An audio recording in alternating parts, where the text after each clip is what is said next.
Good afternoon, everybody. I wish I could make this introduction in Russian. Unfortunately, that's not part of my skills. We will have the pleasure to spend all together the next 1 hour and 30 minutes.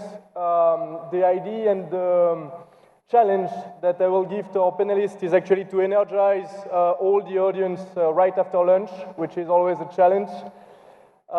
We are going to speak about a very critical topic. We have seen this morning that the world is changing. A lot of transformations are happening, not only in the energy market, but also in the overall society. We are talking here about the changes of the energy mix. We are talking about digitalization.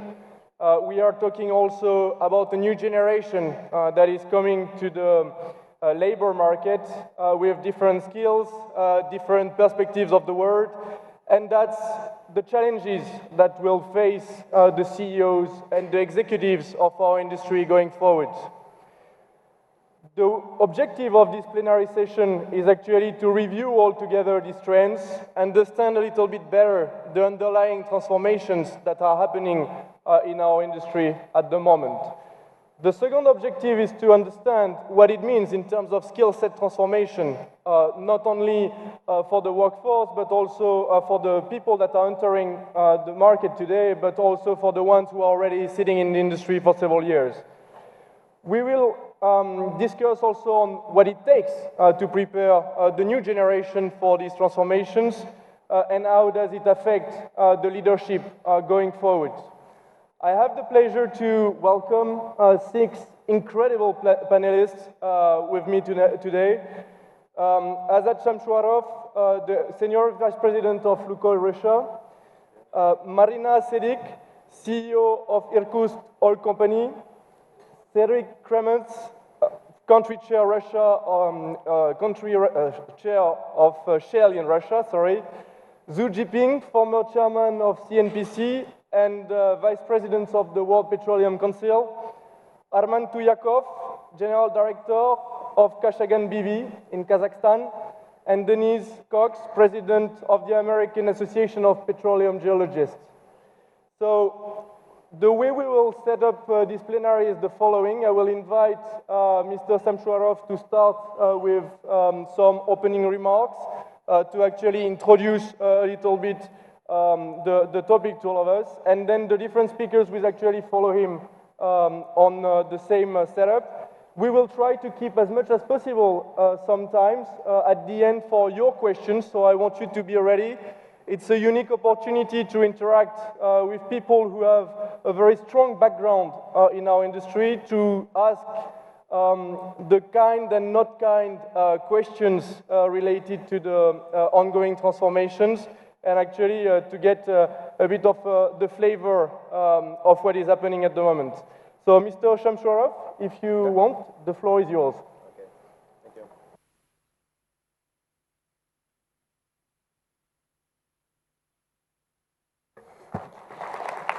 Добрый день. Good afternoon, dear colleagues, friends. I would like to thank the leader of Gas Forum for Torfiron for this great opportunity he has given me to communicate to young leaders, to future leaders. I'm very grateful to Stefan, our moderator, and we just met his acquaintance only several minutes ago, and we discussed the format of discussions of this panel. We didn't have the objective of telling about Lukoil Company Group. We are a public company, a publicly traded company. It's a Russian national private equity company encompassing more than 150,000 employees. The shareholders are 74,000 of households and legal entities. We are present in 42 countries of the world. Out of 105,000, 18,000 people work outside Russian Federation. So in most way, all those problems which were expanded upon in the morning session when CEOs of our energy departments and ministers were given the floor.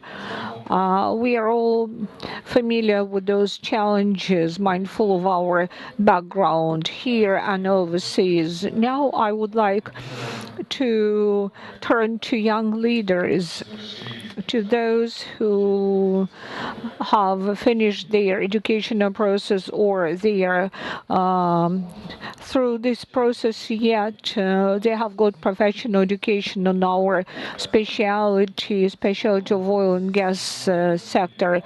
In the morning session, we discussed geopolitical issues a lot. Having said that, I would like to come up with a small example. You were most proactively participated in the other night's Giselle fabulous performance. I mean, most of you visited that performance. It's a wonderful art, wonderful artistic endeavors of Mariinsky theater. It's real art.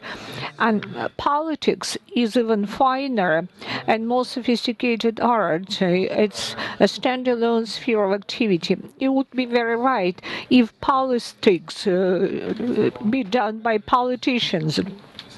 As to oil and gas sector, we should figure out how we are able to achieve effects, how we will achieve effect accomplished by some of the multinationals in oil and gas sectors, like our company. As to the resources, 2% of hydrocarbon reserves in the world are in the balance sheet of Lukoil. In our balance books, slightly more than 1% of hydrocarbons is extracted by us. We mentioned ecological problems. Lukoil utilizes 97.5% associated petroleum gas. We do not destroy it.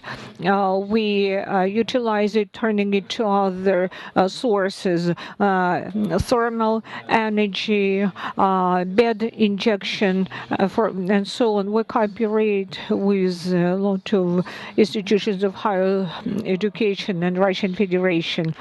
In the morning, we spoke at length about the support of educational process, support of different initiatives of institutions of higher learning. Certain tax initiatives that can be imposed on the industry, on oil and gas sector to ensure the resource potential or the source for development of educational institutions. Probably this chance or a possibility also has the right to exist, but we have a different experience that is quite different. We are adherents of the involvement of university science into our business. Our initiative was started more than 10 years ago. The leading high schools, Moscow Gas Institute, Turin, Uchta, Ufa, oil and gas institutions, and the directors, some of them are in this conference room. They set up design offices at these institutions, and together with the universities, we involve the teachers and professors into the active work on our projects. And now the task of formation a new class of new type of more educated, active, or mobile people is the task that is implemented, and the project solutions are together implemented jointly by the professors, associate professors of those high schools. They are not contacting us as sponsors or employees. They perform the work that was assigned to them as skilled professionals. And the project technical and technological decisions have a great innovative component. That is a fact, and I think that will help the development of high school, that will provide us with the industrial resource such as students. Today we have discussed the digitization epoch. Digitization in our industry at minimum, as far as I remember, everyone has its own experience, historical experience. As to the local petroleum company, more than 30 years ago, the first geodynamic models were set up, 3D models. That was in the late 90s, and we tried to develop a package of initiatives on geological and engineering activities. These were our first steps jointly with Schlumberger company, Landmark, the well-known companies, and we discovered the new world for us. These were new possibilities. Today, each of us in this conference room cannot imagine, and we couldn't imagine that using a smartphone you can transfer large volumes of information. 30 years ago, we couldn't imagine that using a phone you can take pictures and transmit within 1 second lots of bytes of information to the information space. We would call that person a crazy one at that time. What is important today, we should take into account the possibilities that are provided by the industry. Our bases are our geological reserves are in place, and extractable reserves. The recovery ratio of oil was just mentioned as an average temperature at the hospital. How can we speak today about petroleum recovery index at Lukoil or Gazprom Neft? You being an expert in that field know that that is just average temperature at the hospital. What is important? A very clear and understandable and structured individual approach to each borehole well and each field is important. You, as leaders, should be well aware of that business. When questions are asked as to what is valuable in your company, what are the values of a company, so what is most valuable in your company? This is our team, this is our human resource, these are the people, the team of people who think alike, not people who think in the same way, but who debate during information, during team building, they form and generate new ideas. Sometimes these ideas might seem crazy at first glance. They have nothing to do with our present-day reality, but implemented them step by step in a structured way by roadmaps, by the efforts of these initiators, we reach the goals set. It is not a secret today, and probably at this university that will be corroborated, that the most efficient business is money invested into education. No other business would be as efficient. That is also an axiom, and that is a fact. So if you have a possibility to daily improve your knowledge, to learn something new from your field of knowledge, from the perimeter of knowledge that is not under your responsibility, when you can afford, together with studying 3D geological model, dynamic model, to see the beauties of Louvre, Russian Museum of St. Petersburg, or Pushkin Museum in Moscow. That is a great pleasure when you yourself, step by step, recognize this world and come to know this world. It is immense, and quite often all these associations are transferred to our specialty when creating the new quality of management of our reserves. We use the things that have been developed in the world. Today we have discussed environmental protection, and I think that Stefan will raise that problem once again. Recycling and environmental friendliness of our production. Asking the question, who is the best petroleum specialist today? It is the person who doesn't see oil. It should be in the subsurface by its nature. By definition, it couldn't be beyond the engineering technological systems and the pipelines in oil preparation units, all refineries and so on. And finally, that processed petroleum petroleum product will be in the place where it will be used to generate energy. That might be a car or some power plant or some other substance, but that is not nature, and that shouldn't be on the sites. That no petroleum pollution should occur and contamination of our environment. Stefan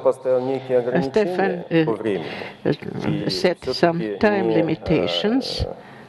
But I think, Stefan, it would be correct to leave some time for communication, for Q&A session. Probably we'll be able to answer your questions, the questions of the young leaders in the industry, probably, and I hope very much that will underscore everything that you are thinking about today in your project and your ideas in implementation in a certain country or company.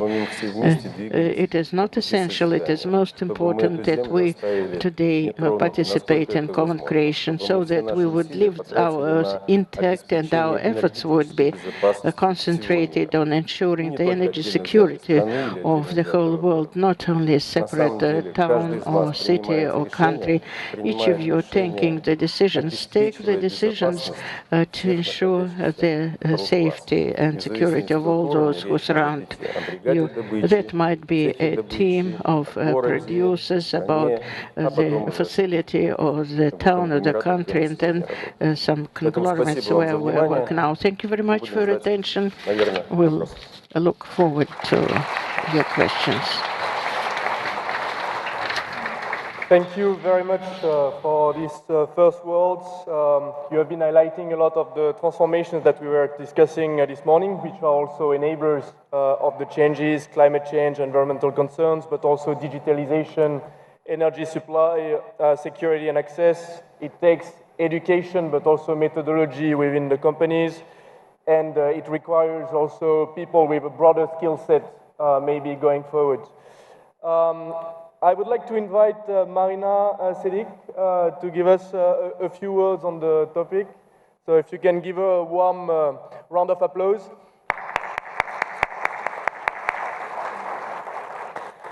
Добрый день, уважаемые участники форума. Good afternoon, dear forum participants.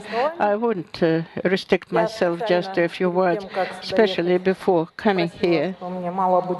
I said that 10 minutes would not be enough, so they have given 20 minutes to you, and I'll try to use those 20 minutes. First, I would like to introduce myself. My name is Marina Sedik. I'm CEO of Irkutsk Petroleum Company.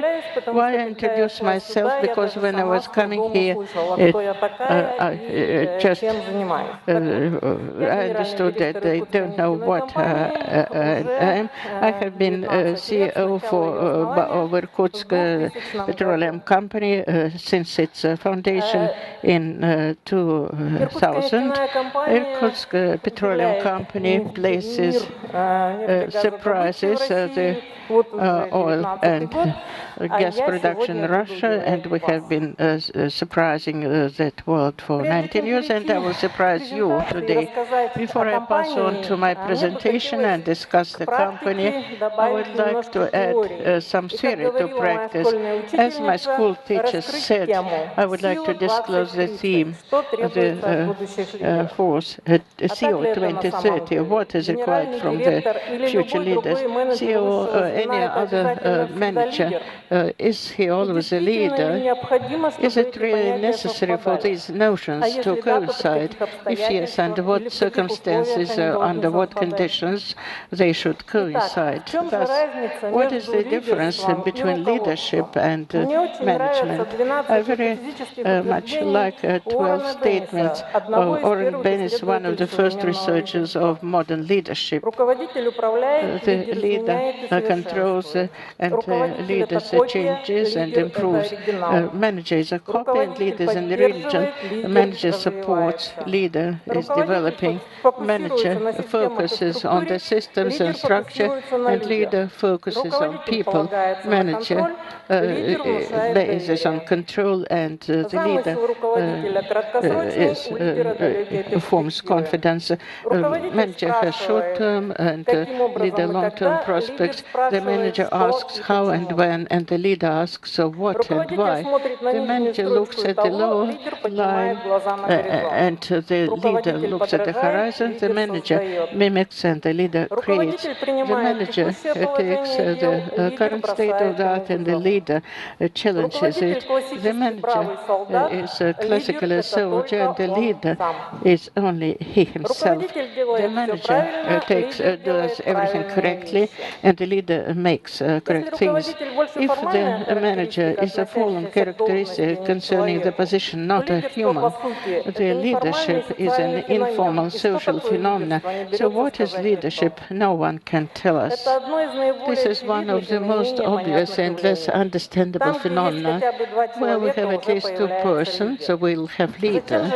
Why a CEO should be a leader?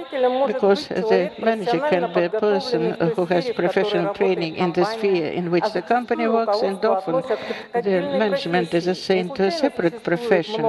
There are a lot of means of being trained in management to get MBA and thus develop the professional skills of management. The manager should know the branch specificity of the company, be able to play the activity, to delegate the task, to control, to build the processes, systems of motivation, communications, calculate indicators. All these managerial competences have long been described, and now they are called art skills.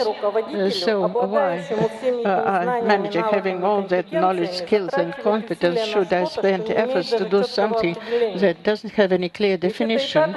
This is more than sufficient, and we have to exert a lot of efforts. Really, why? If the purposes of the companies are obvious and do not require any changes, if the company has no other purpose and task, it doesn't need it, and develops steadily at its market, and the potential of the market is available. If the shareholders are content with the work of the company, there is no way to do it. You can become a wonderful manager under such conditions, but the conditions are quite fantastic.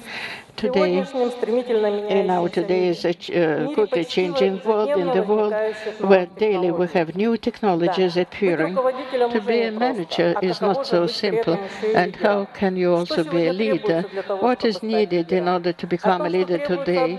As to what is needed from the future leader, I will mention it, although I'm not sure that I know what will be required from them in 1 or 2 years.